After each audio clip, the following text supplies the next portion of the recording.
नमस्कार दोस्तों, आप सभी का एक बार फिर से हार्दिक स्वागत है आपके अपने इस यूट्यूब चैनल पे। दोस्तों आज हम लोग वो क्वेश्चंस सॉल्व करने वाले हैं जो आज आपको हमारे टेलीग्राम चैनल और ग्रुप के अंदर प्रोवाइड करवाए गए थे। जो लोग अभी तक हमारे टेलीग्राम चैनल और ग्रुप के अंदर नहीं जुड़े हैं वो टेलीग्राम पे जरूर सर्च करें नर्सिंग चैलेंजर्स और अपने आप को ऐड जरूर कर लें, और जो दोस्त जुड़े हुए हैं वो अपने दोस्तों को ज़्यादा से ज़्यादा ऐड कर सकते हैं।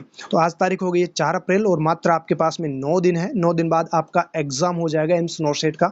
तो उसी के रिगार्डिंग यहाँ पे कुछ क्वेश्चंस जो प्रीवियस एग्जाम में पूछे गए हैं वो भी आपको देखने को मिलेंगे, और जो इंपॉर्टेंट क्वेश्चंस है यानी कि आपकी 14 अप्रैल को जो एग्जाम होने वाली है उसमें भी यहाँ से बहुत सारे क्वेश्चंस जो है वो देखने को मिल सकते हैं। तो हर एक क्वेश्चन को आप अच्छे से याद कर लेना, और जो आपको सॉल्यूशन प्रोवाइड करवाया जाता है शाम को, ये सॉल्यूशन आप अच्छे से जरूर याद कर ही लेना। ठीक है, तो चलिए बिना टाइम वेस्ट किए फटाफट से इन क्वेश्चंस के जो आंसर्स है वो मैं आप लोगों को बता देता हूँ। देखिए पहला सवाल ये रहा जो आपको दिया गया था हमारे इस चैनल के अंदर। A 38-year old pregnant woman visit her nurse practitioner for her regular prenatal checkups. She is 30 weeks gestation. The nurse should be alert to which condition related to her age. ये question previous नोटसेट exam में as it is पूछा गया था। देखिए यहाँ पे कहानी क्या है, कहानी को समझिए पहले। एक महिला है जो कि 38 साल की है और वो अभी प्रेग्नेंट है, 30 वीक की गेस्टेशन उसके हो रखी है, और वो प्रीनेटल चेकअप के लिए आपके पास में आती है। अब आपको यहाँ पे ये पूछना चाह रहा है कि एज ए नर्स आप कौन सी कंडीशन जो है इस महिला में एज के अकॉर्डिंग हो सकती है जिसको लेकर आप अलर्ट रहेंगे। क्या रहना, आपको अलर्ट रहना है। देखते हैं अभी कौन कौन से नर्सेज किसके लिए अलर्ट रहती है। पहला ऑप्शन देखिए iron deficiency anaemia, next STD, next IUGR यानी कि intrauterine growth retardation, next PIH pregnancy induced hypertension. ये प्रीवियस नोट सेट में पूछा गया था इसलिए बहुत सारे लोगों ने सही जवाब दिया है। यहाँ पर देखिए परसेंटेज की बात करते हैं, 10%, बी के साथ में 8, सी के साथ में 15 और डी के साथ में 67, यानी कि ऑलमोस्ट ने बिल्कुल सही जवाब दिया, यानी कि पीआईएच जो है वो आपका सही जवाब हो जाएगा। प्रेगनेंसी इंड्यूस्ड हाइपरटेंशन होने के बहुत ज़्यादा रिस्क रहेंगे क्योंकि महिला जो है वो 38 साल की है, तो इसको पीआईएच होने के चांसेस रहेंगे। इस कंडीशन को लेकर नर्स को क्या रहना है, अलर्ट रहना है। नेक्स्ट क्वेश्चन देखिए, when assessing fetal heart rate status during labor, the monitor displays late decelerations with tachycardia and decreasing variability. What action should the nurse take? बहुत ही अच्छा सवाल है, ये शायद पिछले एग्जाम में पूछा भी गया होगा और नहीं पूछा गया है तो इस बार पूछा जाएगा। देखिए क्वेश्चन में क्या पूछा गया, नर्स जो है वो फिटल हार्ट रेट असेस कर रही है लेबर के दौरान, और जो मॉनिटर है उसमें डिस्प्ले हुआ है लेट डेसिलरेशंस देखने को मिल रहा है, साथ ही साथ टेकिकार्डिया हुआ है एंड वेरिएबिलिटी जो है वो डिक्रीज हुई है। अब आपको एज ए नर्सिंग ऑफिसर यहाँ पे क्या काम करना है वो आपको पूछा गया है, तो आपका यहाँ पे क्या एक्शन रहेगा या फिर आप क्या काम पहले करना चाहेंगे। चलिए देखते हैं नर्सेज ने क्या क्या किया है। पहला ऑप्शन है continuous monitoring because this is a normal occurrence, तो बिल्कुल भी नहीं है, ये तो नॉर्मल तो है ही नहीं। Next turn client on right side, ये भी गलत है लेकिन बहुत सारे नर्सेज इसके साथ में गई है, मैं बताऊंगा अभी। नेक्स्ट देखिए डिक्रीज आईवी फ्लूइड्स। नेक्स्ट है रिपोर्ट टू फिजिशियन और मिडवाइफ। तो देखिए यहाँ पे सही जवाब तो आपका ऑप्शन डी हो जाएगा। पहले अपन परसेंटेज रेशियो और देख लेते हैं। देखिए ए के साथ में 22% गए हैं जो कि गलत है, बी के साथ में 30% गए हैं ये भी गलत है, सी के साथ में तो एक दो बंदा गया होगा, बाकी ऑलमोस्ट जो है डी के साथ में गए हैं। तो देखिए यहाँ पे जो है आपको क्या करना है, फिजिशियन को रिपोर्ट करना है या फिर जो मिडवाइफ है उसको रिपोर्ट करना है। अब देखिए जो बी के साथ में गए, देखिए जो ए के साथ में गए ये तो सरासर गलत गए हैं, जो बी के साथ में गए उनको थोड़ा सा जो है कन्फ्यूजन हुआ होगा। कन्फ्यूजन में आपका जो है क्लियर कर देता हूँ।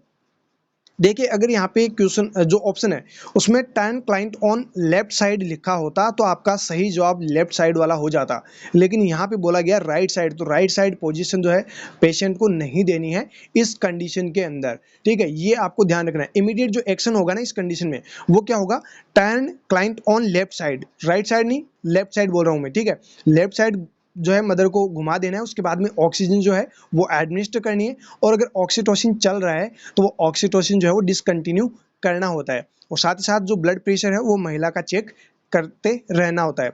तो ये जो काम है वो आपको करने हैं यहाँ पे। तो यहाँ पे जो है आपका राइट साइड तो होगा नहीं, जो आपका सही जवाब होगा वो होगा रिपोर्ट टू फिजिशियन और मिडवाइफ। तो ध्यान रखिएगा आगे जब सवाल पूछा जाए रिपोर्ट टू फिजिशियन ना देकर आपको राइट साइड और लेफ्ट साइड जो है ऑप्शन में मिल जाए तो लेफ्ट साइड के साथ ही जाना है, ध्यान रखिएगा। ओके, नेक्स्ट क्वेश्चन की तरफ बढ़ते हैं। देखिए बहुत ही अच्छा सवाल है, the predominant purpose of the first Apgar scoring of a newborn is to. ये शायद पिछली जो एग्जाम हुई थी उसमें एज इट इज सवाल पूछा गया था कि जो फर्स्ट टाइम जो एफगार स्कोर लेते हैं हम न्यूबॉर्न का, उसका पर्पज क्या है, क्यों लेते हैं हम एफगार स्कोर। तो पहला देखिए ऑप्शन है determine gross abnormal motor function, next obtain a baseline for comparison compression with the infant's future adaptation to the environment, next evaluate the infant's vital functions, next determine the extent of congenital malformations। चलिए पहले देखते हैं कितने लोगों ने सही जवाब दिया है। देखिए जो ए ऑप्शन है उसके साथ में 6% गए हैं, यानी कि बहुत कम लोग गए हैं। डी के साथ में बहुत कम लोग हैं। बी और सी के साथ में ज्यादा लोग हैं, तो सी जो है वो आपका सही जवाब है। जो बी के साथ में गए हैं वो क्या है, गलत जवाब है। बी जो है वो आपका गलत जवाब है। ठीक है, यहाँ पे आपका सही जवाब होगा option C, evaluate the infant vital functions. जो इन्फेंट्स है उसके वाइटल फंक्शंस को इवेलुएट करने के लिए हम क्या करते हैं, अबगार स्कोर चेक करते हैं। नेक्स्ट क्वेश्चन देखिएगा, विच of the following finding would be abnormal in A postpartum women. देखिए जो पोस्टपार्टम वुमन होती है उसमें कौन सी फाइंडिंग जो है वो एबनॉर्मल देखने को मिलेगी। यहाँ पे कुछ फाइंडिंग्स दे रखी है, इनमें से आपको बताना है कौन सी एक एबनॉर्मल फाइंडिंग है जो कि पोस्टपार्टम वुमेन में देखने को मिलेगी।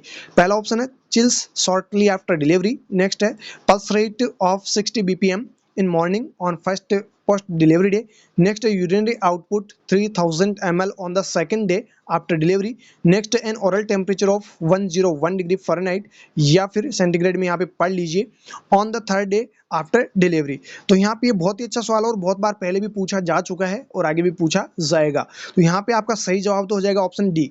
अगर टेम्परेचर जो है वो 101 डिग्री फ़ारेनहाइट है या फिर 38.3 डिग्री सेंटीग्रेड है, तीसरे दिन डिलीवरी के तीसरे दिन की बात हो रही है, तो ये क्या है, एक एबनॉर्मल फाइंडिंग है। चलिए देखते हैं नर्सेज ने कितने क्या सही जवाब दिए हैं। ए के साथ में 9%, बी के साथ में 13%, सी के साथ में 16%, यानी कि ऑलमोस्ट ने बिल्कुल सही जवाब दिया है ऑप्शन डी। नेक्स्ट क्वेश्चन देखिएगा, बहुत ही अच्छा सवाल है। What is the most effective method to identify early breast cancer lump? अगर अर्ली ब्रेस्ट कैंसर लम्प्स को आइडेंटिफाई करना है तो इसके लिए मोस्ट इफेक्टिव मेथड कौन सा है। चलिए पहला मेथड देखिए, मेमोग्राम एवरी 3 ईयर, नेक्स्ट है yearly checkup perform by physician, next ultrasound every 3 year, next monthly breast self examination. तो यहाँ पे आपका सही जवाब हो जाएगा option D, monthly breast self examination. बाकी जिन्होंने अदर ऑप्शन किए एबीसी उनके क्या है, जवाब गलत है। यहाँ पे परसेंटेज रेशियो दे सकते हैं, मतलब ऑलमोस्ट ने बिल्कुल सही जवाब दिया 75% लोगों ने। नेक्स्ट क्वेश्चन देखिए, बहुत ही अच्छा सवाल है और सिंपल सा सवाल आपको पूछा गया है कि the therapeutic blood level range for lithium is. Lithium का थेराप्यूटिक ब्लड लेवल रेंज जो है वो कितनी होती है, ये बिल्कुल सिंपल सा आपको सवाल पूछा गया है।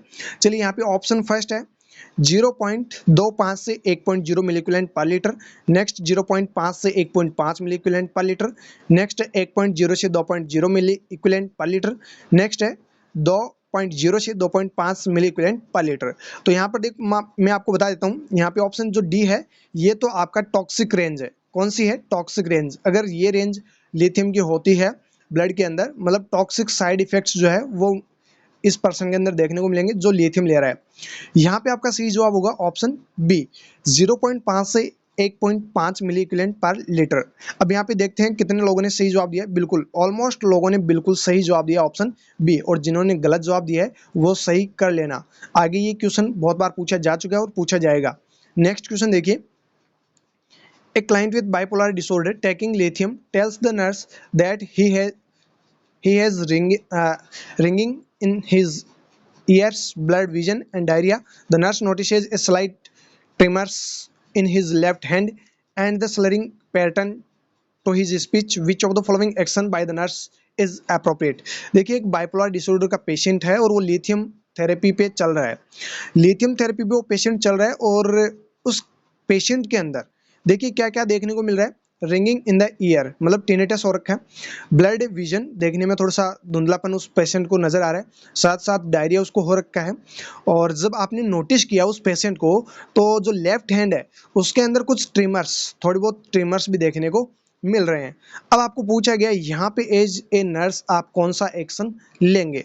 पहला एक्शन देखिए, administer the state dose of lithium as necessary, next recognize this is an expected response of lithium, next request an order for a state blood lithium level, next give an oral dose of lithium antidote। तो देखिए antidote देने की जरूरत नहीं है यहाँ पे, ना ही आपको एक्सपेक्टेड जो रेस्पॉन्स है लिथियम का वो जानने की जरूरत है, और ना ही जो डोज चल रही है उसको कंटिन्यूस एडमिनिस्टर करना है। जो आपका एक्शन रहेगा यहाँ पे वो रहेगा, आपको रिक्वेस्ट करनी है कि डॉक्टर साहब आप इसके लिए जो है जो ब्लड लिथियम लेवल है वो आप चेक करवाइए। इसके लिए आप क्या कर सकते हैं, रिक्वेस्ट कर सकते हैं, और ये रिक्वेस्ट ही आपको करनी है। देखना है कि कहीं टॉक्सिक इफेक्ट तो नहीं है लिथियम का, तो ये आपको यहाँ पे एक्शन लेना है।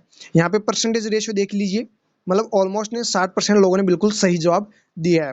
नेक्स्ट क्वेश्चन देखिए, the physician order fluoxetine for a depressed client, which of the following should the nurse remember about fluoxetine. देखिए फिजिशियन ने ऑर्डर दिया है, एक डिप्रेस्ड पेशेंट है, उसको फ्लोक्सिटिन देना है, इसके लिए ऑर्डर दिया है। अब आपको ये पूछना चाह रहा है कि नर्स जो है वो जानती है फ्लोक्सिटिन के बारे में, फ्लोक्सिटिन के बारे में नर्स जानती है, वो आपको बताना है। अब देखिए नर्स जानेगी तभी तो बताएगी। ऑप्शन फर्स्ट है, because fluoxetine is a tricyclic anti depressant, it may participate a hypertensive crisis. Next है, a therapeutic effect of the drug occurs 2 to 4 weeks after treatment is begun.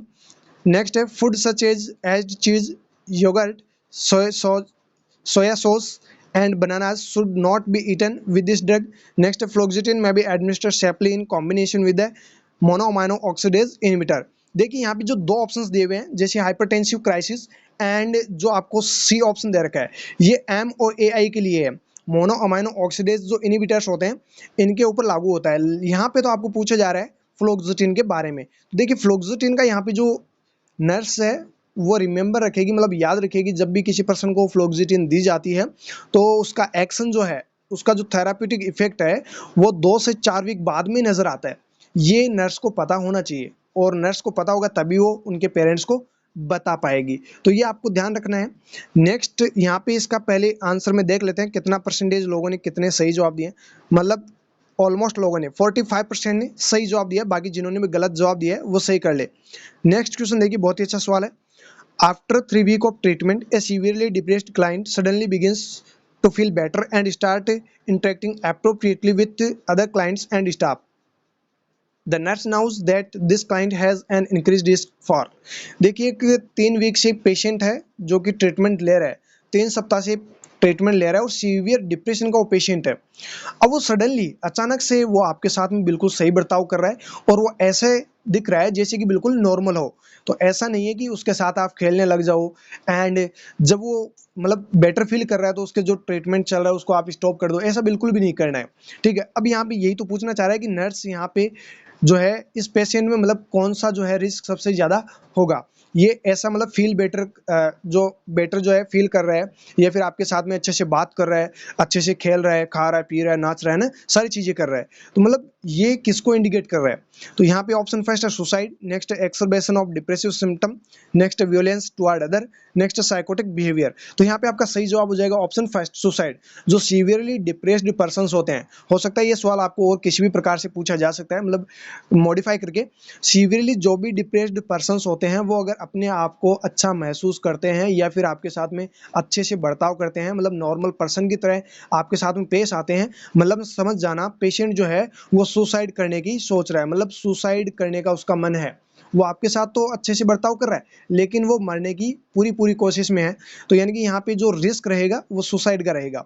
चलिए यहाँ पे परसेंटेज रेशियो देख लीजिए, almost ने बिल्कुल सही जवाब दिया है 67% लोगों ने, बाकी जिन्होंने गलत जवाब दिया है वो सही इसको कर लेना। नेक्स्ट क्वेश्चन है, nursing care for a substance abuse client experiencing alcohol withdrawal delirium includes. देखिए जो नर्सिंग केयर है वो आप दे रहे हैं ऐसे पर्सन को जो कि सब्सटेंस एब्यूज वाला था और वो अल्कोहल पहले ले रहा था, लेकिन अभी अल्कोहल विड्रॉल की है तो इसकी वजह से डिलीरियम उस पर्सन में आ रहे हैं। तो कौन सी नर्सिंग केयर आप यहाँ पे देंगे। फर्स्ट है मेंटेनिंग सीजर प्रिकॉशंस, नेक्स्ट है रेस्ट्रिक्टिंग फ्लूइड इंटेक, नेक्स्ट है इंक्रीजिंग सेंसरी स्टिमुलाई, नेक्स्ट है applying ankle and wrist restrain. देखिए अगर अल्कोहल विड्रॉल सिम्टम्स आ रहे हैं, मतलब कोई भी पर्सन काफ़ी दिनों से 2-4 बोतल एक साथ खींच रहा था और अब वो बोतल्स वगैरह बंद कर दी, यानी कि उसको डिलीरियम जो है ट्रिमर्स आने स्टार्ट हो जाएंगे। यही आपको पूछना चाह रहे हैं कि आप क्या करेंगे। ऐसी कंडीशन हो गई है, उसने अल्कोहल लेना बंद किया और उसके जो है डिलीरियम सिम्टम्स देखने को मिल रहे हैं, तो अब आप क्या करेंगे। तो देखिए यहाँ पे आपको सही जो जवाब करना है वो करना है आपका ऑप्शन फर्स्ट, यानी कि मेंटेन सीजर प्रिकॉशंस। इसको ट्रिमर्स आएंगे, सीजर्स आएंगे, तो वो जो सीजर्स आएंगे उनसे इस पेशेंट को क्या करना है, अपने को बचाना है। ये आपकी क्या रहेगी, फर्स्ट प्रायोरिटी रहेगी। जैसे ही पर्सन अल्कोहल लेना बंद करेगा पहले वीक में सीजर्स आने के बहुत ज़्यादा रिस्क रहेंगे, तो सीजर से इस पेशेंट को क्या करना है, अपने को प्रिवेंट करना है। देखिए यहाँ पे जवाब यानी कि ऑलमोस्ट लोगों ने बिल्कुल सही जवाब दिया, 74% लोगों ने बिल्कुल सही जवाब दिया है। नेक्स्ट क्वेश्चन देखिए, और ये सवाल अभी नॉर्सेट जो पिछला नॉर्सेट हुआ था उसमें पूछा गया था। देखिए बिल्कुल सिंपल सा क्वेश्चन है। Hypoxia is the primary problem related to near drowning victims. The first organ that sustains irreversible damage after submersion in water is the। देखिए एक पेशेंट है जो पानी में डूब गया था या फिर डूबने के बाद हाइपोक्सिया उस पर्सन में डेवलप हुआ है। तो पानी में जब सबमर्ज हुआ था उसके बाद में ऐसा कौन सा वो पहला ऑर्गन है जो इरिवर्सिबली डैमेज हो जाता है। एक तो होता है रिवर्सिबल, रिवर्सिबल का मतलब है वापस वो ठीक हो सकता है ऑर्गन। यहाँ पे बात हो रही है इरिवर्सिबल की, यानी कि ऐसा वो कौन सा ऑर्गन है जो इरिवर्सिबली वापस ठीक नहीं होगा। एक बार अगर कोई पर्सन पानी में डूब जाता है और अगर ऑर्गन खराब हो जाता है तो वो इरिवर्सिबल होगा, यानी कि वापस वो ठीक नहीं होगा। तो यहाँ पे देखिए ऑप्शन फर्स्ट है किडनी, नेक्स्ट है ब्रेन, यानी कि यहाँ पे सिस्टम के नाम भी दे रखे हैं, नेक्स्ट है हार्ट, नेक्स्ट है लंग्स। तो यहाँ पे ऑलमोस्ट लोगों ने बिल्कुल सही जवाब दिया है। यहाँ पे ऑलमोस्ट लोगों ने बिल्कुल सही जवाब दिया ब्रेन, यानी कि नर्वस सिस्टम जो है ये जो है वो इरिवर्सिबल डैमेज होता है, यानी कि वापस ठीक नहीं हो सकता है। तो यहाँ पे देखिए बिल्कुल 72% लोगों ने सही जवाब दिया है। बाकी जिन्होंने गलत जवाब दिए वो करेक्शन कर लेना, पिछली बार पूछा गया है और इस बार पूछा जा सकता है। देखिए नेक्स्ट क्वेश्चन, ये भी एम्स नॉर्सेट 4.0 जून 2023 में पूछा गया था। क्वेश्चन है लाइम डिजीज का। देखिए एक 8 साल का बच्चा है, वैसे मैं आपको डायरेक्टली बता देता हूँ, क्वेश्चन को आप रीड आउट कर लीजिए क्योंकि आपका भी टाइम खराब होता है। 8 साल का बच्चा है जो कि फिजिशियन ऑफिस में आया और उसकी कंप्लेन है swelling and pain in the knees, knees के अंदर सूजन आ रखी है, दर्द हो रहा है।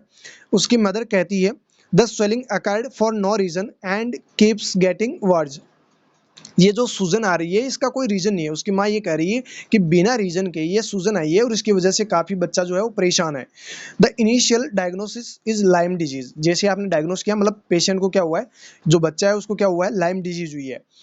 When taking the mother and child questions related to which of the following would the important to include in the initial history। अब जो आप हिस्ट्री ले रहे हैं, मदर से आप हिस्ट्री ले रहे हैं क्योंकि बच्चा तो बता नहीं पाएगा, 8 साल का ही बच्चा है, तो उसके मदर से आप हिस्ट्री लेंगे तो कौन से क्वेश्चंस पूछेंगे या फिर कौन से जो सिम्टम्स है वो आप पूछेंगे कि इस प्रकार की कोई हिस्ट्री रही है या फिर इस प्रकार की कोई बीमारी रही है।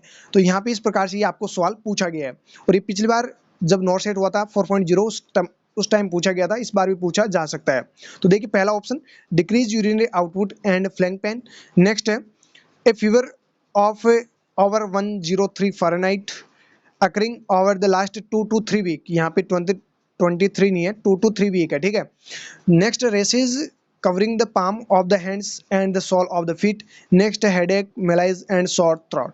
तो यहाँ पे आपका जो सही जवाब होगा वो होगा ऑप्शन डी, और ऑलमोस्ट लोगों ने बिल्कुल सही जवाब दिया है। ये आप मदर से पूछेंगे इनिशियल हिस्ट्री पहले की कि बच्चे को पहले headache, malaise and sour throat जैसी बीमारी तो नहीं हुई है या फिर ऐसा सिम्टम्स उस बच्चे में नज़र तो नहीं आए हैं।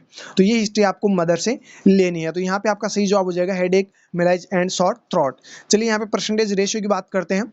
तो यहाँ पे बहुत सारे लोगों ने मतलब पिछली बार ये नोट्स में पूछा भी गया है फिर भी लोगों ने गलत जवाब दिए हैं। ए बी सी वाले सारे के सारे गलत है। 33% लोगों ने बिल्कुल सही जवाब दिए हैं। बाकी जिन्होंने गलत जवाब दिए वो करेक्शन कर ले, अभी मौका है, बाद में एक बार टाइम निकल गया मतलब आप कुछ नहीं कर पाओगे। यहाँ पे देखिए फिर से लाइम डिजीज का क्वेश्चन है और हो सकता है ये सवाल आपको पूछ लिया जाए। The most commonly known vector of Lyme disease are, Lyme disease का मोस्ट कॉमन वेक्टर क्या है ये आपको पूछा गया है। बहुत ही अच्छा सवाल है। पहला ऑप्शन देखिए mite, next flea, next ticks, next है मॉस्किटोज। तो ऑलमोस्ट ने यहाँ पे सही जवाब दिया है। यहाँ पे आपका सही जवाब हो जाएगा टिक्स। ये जो लाइम डिजीज है उसका वेक्टर क्या है, टिक्स है। यहाँ पे 60% लोगों ने सही जवाब दिया है। बाकी जिन्होंने गलत जवाब दिया है वो भी करेक्शन कर ले। नेक्स्ट क्वेश्चन देखिए, ये भी बहुत अच्छा सवाल है, पूछा जा सकता है। A laboratory technique specific for diagnosing Lyme disease is. देखिए लाइम डिजीज को डायग्नोस करने के लिए कौन सी एक मोस्ट इफेक्टिव या फिर स्पेसिफिक टेक्निक है जिसे हम लाइम डिजीज को डायग्नोस कर सकते हैं। पहला ऑप्शन देखिए पॉलीमरेज चेन रिएक्शन, नेक्स्ट है हेटेरोफिल एंटीबॉडी टेस्ट, नेक्स्ट है decrease serum calcium level, next है इंक्रीज सीरम पोटेशियम लेवल। तो यहाँ पे ये दोनों तो बिल्कुल भी नहीं है। पोटेशियम एंड कैल्शियम लेवल जो है ऊपर नीचे हो रहा है, इनका कोई लेना देना नहीं है। अब आपके सामने बचते हैं दो ऑप्शन। तो बहुत सारे लोग जो है बी के साथ में जा रहे हैं, बहुत सारे लोग ए के साथ में जा रहे हैं। यहाँ पे आपका सही जवाब होगा PCR, polymerase chain reaction. Lyme disease को डायग्नोस करने के लिए स्पेसिफिक जो टेक्निक होती है वो होती है आपकी पीसीआर, पॉलीमरेज चेन रिएक्शन। चलिए मैं आपको ये भी बता देता हूँ, जो हेटेरोफिल एंटीबॉडी टेस्ट है ये हम मोनोन्यूक्लियोसिस के लिए करते हैं। किसके लिए? मोनोन्यूक्लियोसिस। ठीक है, याद रखिएगा, कभी भी सवाल पूछा जा सकता है। यहाँ पे आपका पीसीआर जो है वो सही जवाब हो जाएगा। चलिए यहाँ पे देखते हैं, देखिए 53% लोगों ने बिल्कुल सही जवाब दिया है। बाकी जिन लोगों ने बी के साथ में भी गया 33%, ये लोग जो है करेक्शन कर ले। नेक्स्ट क्वेश्चन देखिए, लास्ट क्वेश्चन आज की इस वीडियो का और आज के इस सेशन का। The nurse would expect to include which of the following when planning the management of the client with Lyme disease। देखिए फिर से Lyme disease का सवाल है, यानी कि 4 क्वेश्चन आपको Lyme disease के यहाँ पे मिले हैं। हो सकता है यहाँ से क्वेश्चन फिर से पूछ लिया जाए, और ये पिछले ही नोट सेट में पूछा गया था कि Lyme disease का पेशेंट है और उसके लिए आप प्लानिंग कर रहे हैं मैनेजमेंट के लिए, तो आप क्या जो है प्लानिंग करेंगे। तो यहाँ पे देखिए पहला ऑप्शन है complete bed rest for 6 to 8 week, आप बेड रेस्ट देंगे 6 से 8 वीक के लिए। नेक्स्ट है टेट्रासाइक्लिन ट्रीटमेंट। नेक्स्ट है आपका IV एम्फोटेरिसिन बी। नेक्स्ट है high protein diet with limited fluid. तो यहाँ पे देखिए जो आपका सही जवाब होगा वो होगा आपका ऑप्शन बी, टेट्रासाइक्लिन ट्रीटमेंट जो है वो लाइम डिजीज के लिए हम देते हैं। और जो आपका एम्फोटेरिसिन बी है ये हम देते हैं आपके हिस्टोप्लाज्मोसिस में। किसमें? हिस्टोप्लाज्मोसिस का जब पेशेंट आता है तो उसमें हम देते हैं एम्फोटेरिसिन बी IV रूट से। जो हाई प्रोटीन डाइट है ये एंड विथ लिमिटेड फ्लूइड, मतलब ये लिमिटेड नहीं रखनी है फ्लूइड। हाई प्रोटीन डाइट जो है वो आप दे सकते हैं, ये रेस्ट्रिक्ट नहीं करनी है। तो यहाँ पे आपका सही जवाब क्या हो जाएगा? Option B, tetracycline treatment. Last में मैंने आपको ये कहा था, यहाँ पे परसेंटेज रेशियो देख लीजिए, ऑलमोस्ट ने सही जवाब दिया है 54% ने, बाकी लोगों ने गलत जवाब दिया है। पिछली नोट सेट में ये सवाल पूछा गया था और आगे भी पूछा जा सकता है। और लास्ट में मैंने आपको कहा था कि सभी दोस्तों से रिक्वेस्ट है कि आप सभी लोग सभी क्वेश्चंस के आंसर्स क्लिक जरूर करेंगे। फिर भी आप लोग आंसर क्लिक नहीं कर रहे हैं, मतलब आपके पास में 9 दिन बचे हैं सिर्फ और सिर्फ, और आप फिर भी आंसर्स क्लिक नहीं कर रहे हैं। वहाँ पे तो आपको क्लिक करना ही पड़ेगा। 20 मिनट मतलब 20 क्वेश्चंस और 18 मिनट, 18 मिनट में 20 क्वेश्चन को आपको क्लिक करना ही पड़ेगा। नहीं करोगे तो आप रह जाओगे। तो यहाँ पर भी आप क्लिक कर दिया करो। आपका कोई गला नहीं काट रहा है, ना ही आपका कोई नाम यहाँ पे शो हो रहा है कि भाई इस बंदे ने जो है गलत जवाब दिया है। आप सभी क्वेश्चंस को अटेंड किया करो, जो भी गलत होंगे हम सही करवाने के लिए तैयार बैठे हैं। ठीक है, बाकी जो आंसर की है वो आपको प्रत्येक दिन शाम को मिल ही रही है। मैं मानता हूँ कि आज थोड़ी सी लेट हुई है, लेकिन कोई बात नहीं, कल से टाइम से दे देंगे और कल बहुत सारे क्वेश्चंस आपको मिलेंगे। तो फिर मिलेंगे दोस्तों कल, तब तक आप हमारे साथ बने रहिएगा और अच्छे से अपनी तैयारी कंटिन्यूस करते रहिएगा।